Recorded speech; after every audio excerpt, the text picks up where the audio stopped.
The desert wind hums low across the canyons, carrying with it whispers of voices long gone. For centuries, people have walked among the cliffs and mesas of the American Southwest, gazing at the mysterious homes carved into rock walls and standing towers built of stone and timber. Who lived here? What stories were etched into the stone? And what remains of the culture that flourished in these dry, beautiful lands? Today, we travel deep into the heart of the ancestral Pueblo culture civilization that thrived for more than 1,000 years, leaving behind an astonishing legacy of art, architecture, and resilience. The ancestral Pueblo people, once known by the outdated term Anasazi, were not some shadowy mystery lost to time. They were real communities.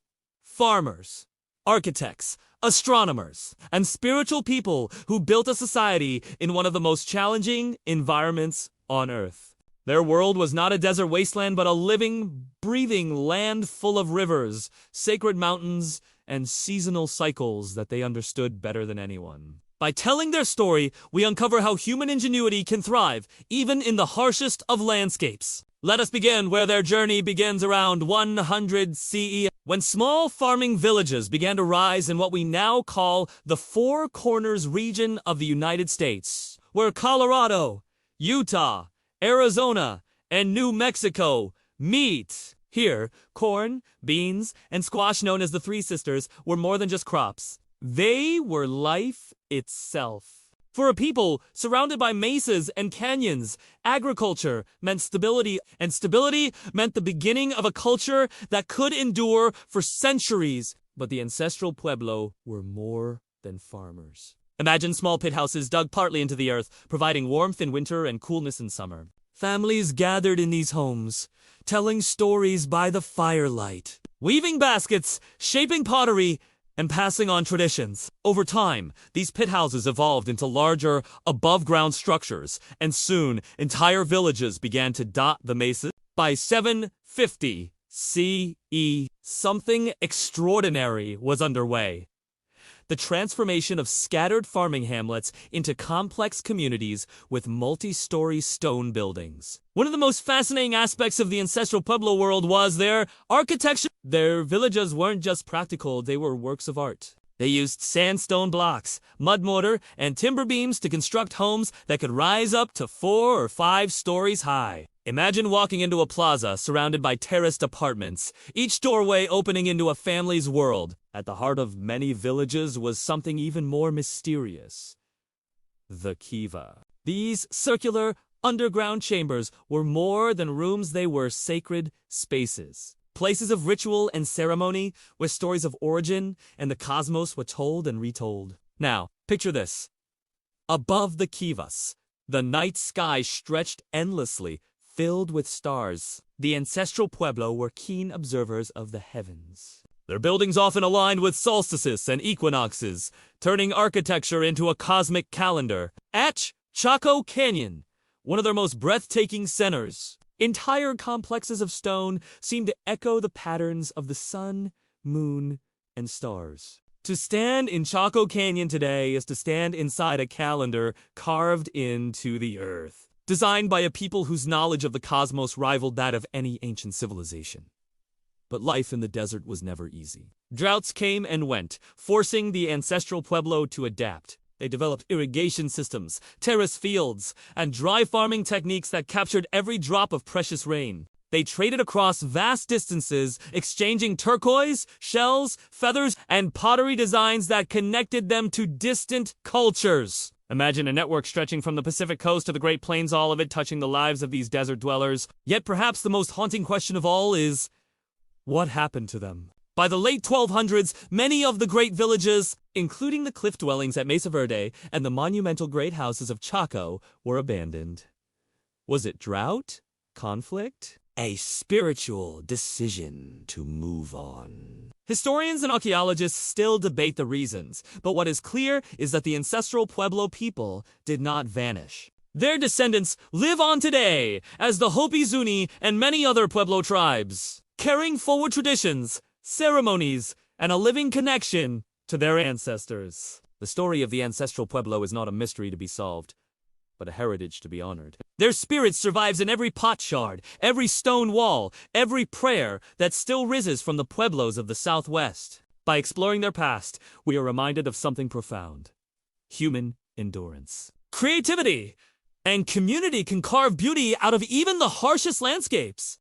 High desert winds sweep across a barren-looking land in northwestern New Mexico. At first glance, Chaco Canyon seems like a place where no one could thrive a dry, harsh basin ringed by sandstone cliffs. Yet more than 1,000 years ago, this canyon became the beating heart of the Ancestral Pueblo world. Between 850 and 1150 CE, Chaco Canyon exploded into life. Here, the Ancestral Pueblo people built monumental structures known today as the Great Houses. These were not small villages, but vast complexes with hundreds of rooms, rising 4 or 5 stories high, with plazas and kivas woven into their design. The largest of them, Pueblo Bonito, contained over 600 rooms and could have housed more than 1,000 people. To walk through its ruins even today is to step inside the blueprint of a civilization with ambition far beyond survival. But Chaco was more than architecture. It was a masterpiece of organization and cosmic alignment.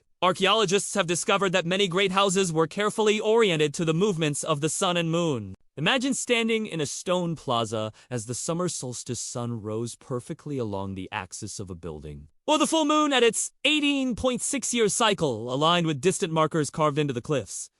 These were not coincidences. They were intentional, blending science, spirituality, and community life into a single vision. Even more astonishing is the network of roads radiating from Chaco Canyon. Straight as an arrow, these roads stretched 4 miles across the desert, some nearly 30 feet wide. They linked Chaco to outlying communities, creating a web of connection across the Southwest.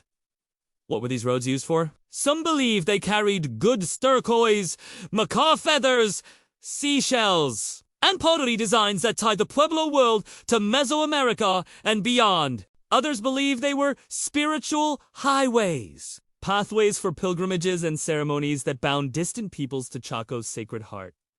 At its height, Chaco was not just a city. It was a cosmic center, a place of trade, ceremony, and cultural power. To the Ancestral Pueblo, Chaco may have represented the very center of the universe, a place where earth and sky met in harmony. And yet, by the late 1100s, Chaco Canyon was struggling. Drought gripped the land, crops withered, and sustaining such monumental communities became harder. Slowly, people began to leave, carrying with them traditions, stories, and memories of a golden age. As the Chaco world waned, another chapter of the Ancestral Pueblo story was unfolding high on the mesas of present-day Colorado. Here, among towering cliffs and deep canyons, people carved out some of the most breathtaking homes ever built in North America. The cliff dwellings of Mesa Verde, from about 1200 CE onward. Families began moving their homes from the mesa tops into alcoves carved naturally into sandstone cliffs. The result was a series of stone villages tucked into sheer canyon walls, safe, hidden, and spectacularly beautiful. Among these, Cliff Palace stands as the largest, with more than 150 rooms and over 20 kivas, all woven together beneath an immense cliff overhang. Imagine what life must have been like here. At dawn, families would climb ladders from their cliff homes to reach fields above, where they grew corn, beans, and squash. Children played in the courtyards, while women shaped clay into pottery, and men hunted deer or crafted tools. At night, the glow of fires flickered against the stone walls, while stories of ancestors and spirits filled the kivas below. The cliff dwellings were not just shelters, they were expressions of identity and spirituality. They offered protection in turbulent times, when competition for resources and periods of drought may have threatened survival. Built high and hidden, they symbolize both resilience and adaptation. Walking among the ruins today, you can still see fingerprints pressed into the mortar between sandstone blocks, human imprints left by builders. Nearly 1,000 years ago. It's as if the Ancestral Pueblo wanted to remind future generations that they were here. They endured, and their hands shaped this world. By the late 1200s, however, even Mesa Verde faced the same fate as Chaco. A devastating drought lasting decades forced many to leave their homes behind. But once again, this was not an end. The people carried their culture southward, where it continued to evolve into the modern Pueblo tribes of the Southwest. To truly understand the ancestral Pueblo culture, we need to step away from the monumental stone walls of Chaco and Mesa Verde and look closer into the kitchens, the workshops, the courtyards, where daily life unfolded. Beneath the grand achievements, this was a society of families, artisans, farmers, and storytellers, whose rhythm of life was shaped by both the earth and the sky.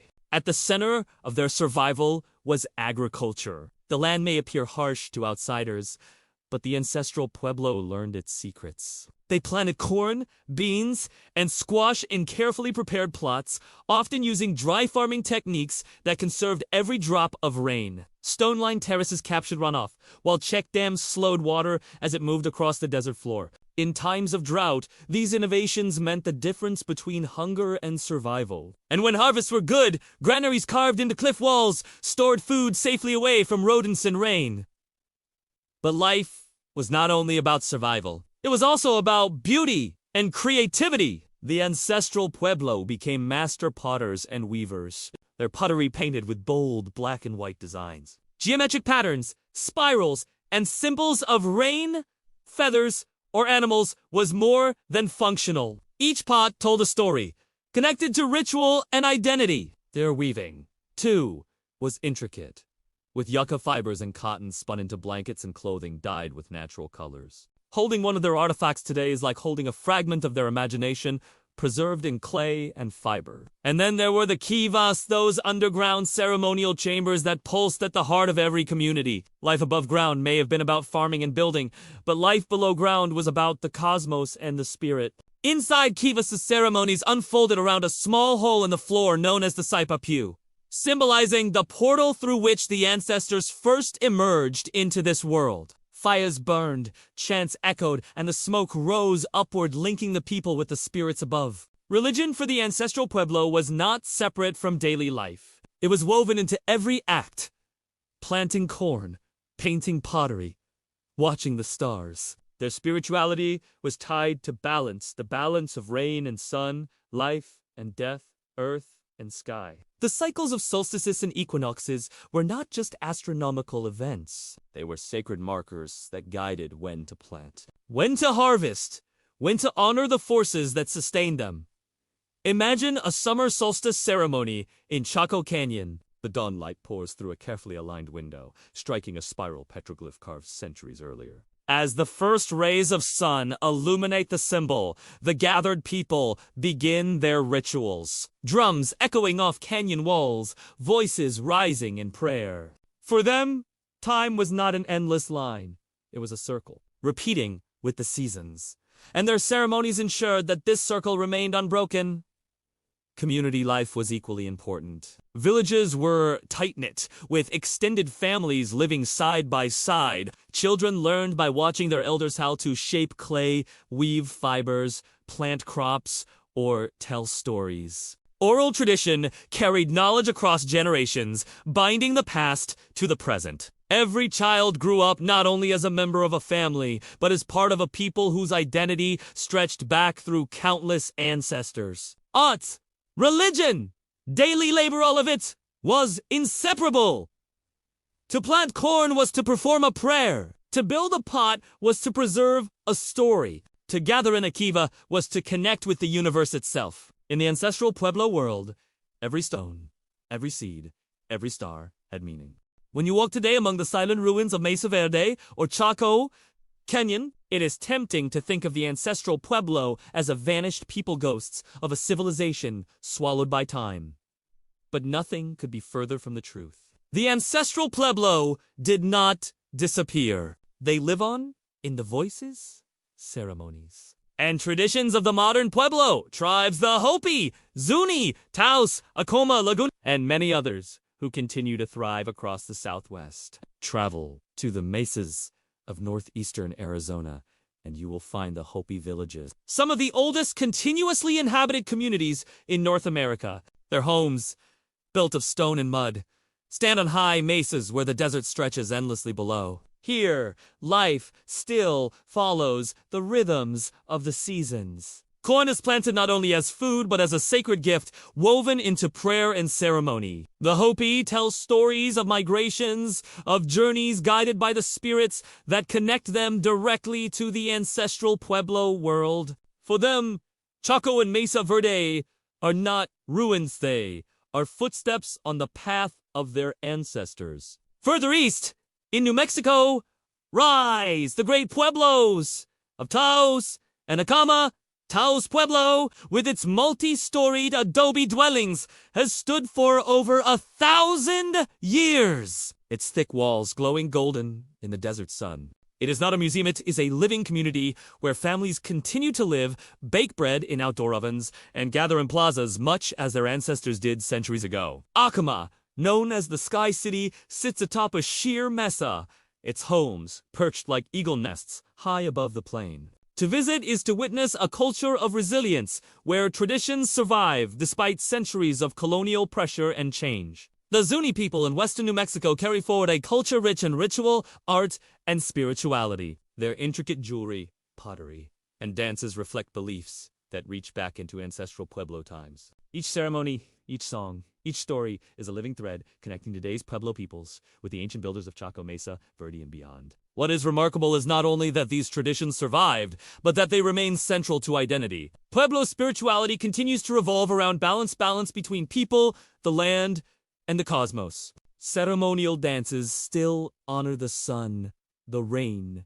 the earth. Oral traditions are still told to children, reminding them that they are part of a story that began long before them and will continue long after. Yet, the legacy of the ancestral Pueblo is not just for their descendants. It is also a gift to all of humanity. The great stone cities they built, the astronomy they mastered, the art they created, the resilience they demonstrated, all of it shows what human communities are capable of when they live with deep connection to the land and sky. Their story challenges us today. How do we live in balance? How do we honor the earth that sustains us? How do we remember that survival is not just about taking, but about giving back? And so, the ancestral Pueblo are not gone. They spike in the whispers of the wind across the canyons. They glow in the pottery patterns passed down from hand to hand. They live in the laughter of children, playing in Pueblo, in the chants that rise during ceremonies, in the steady rhythm of feet dancing for rain. Their world endures not as a lost civilization, but as a living tradition. The next time you stand before the cliff dwellings of Mesa Verde or the towering walls of Chaco Canyon, listen closely. The stones are not silent. They are singing softly but surely, carrying forward the voices of the ancestral Pueblo. Their story is not just history, it is a living legacy. One that continues to shape the world of the Southwest and inspire all who seek meaning in the balance of earth, sky, and spirit.